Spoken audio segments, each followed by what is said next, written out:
मा जोहार गे इंगे सोमर मार्डी और सोमर मार्डी यूट्यूब चैनल पटाखा सनाम को गिन सगुन दाराम तार मिटा ना ब्लॉग वीडियो रे गाते को नितो दना बन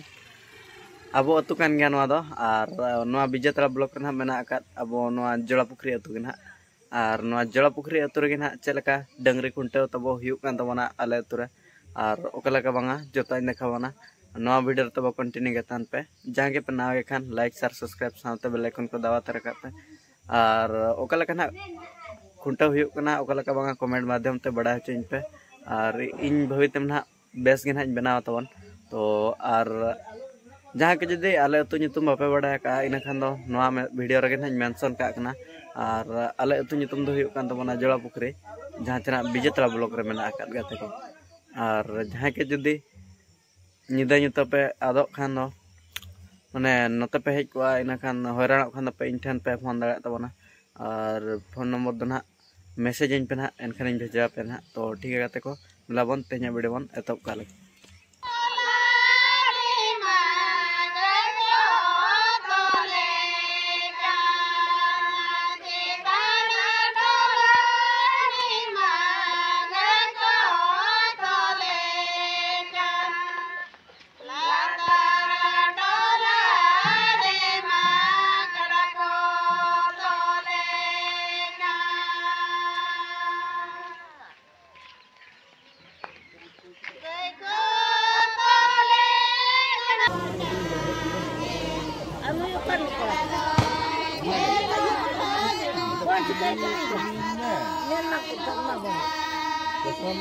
मार्शल लाइट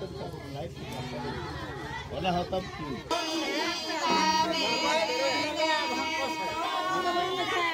जो तो हो हां जो तो वहां पे सही है हर को शुरू करते चलो सही तो तीन कर देना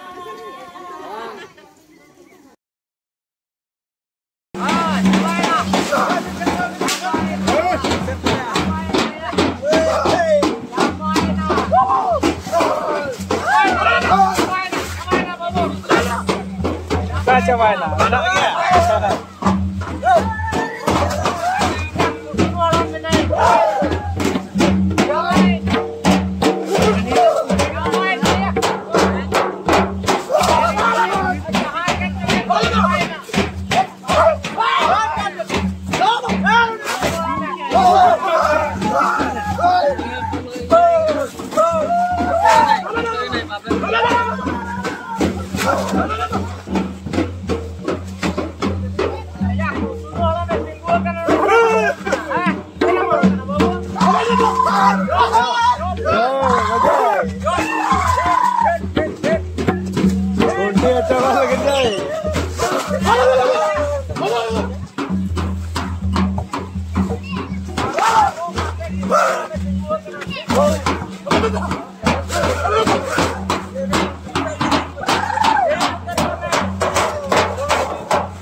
नेल केट गया ना बन खुंटा को ना रस्कर मजी ना हुई तबना और तेहना ब्लॉग दो निका गे और मिट्टी ना ब्लॉग रे बन मा तबे सनाम को गे मुचारे सनाम को गे जोहर।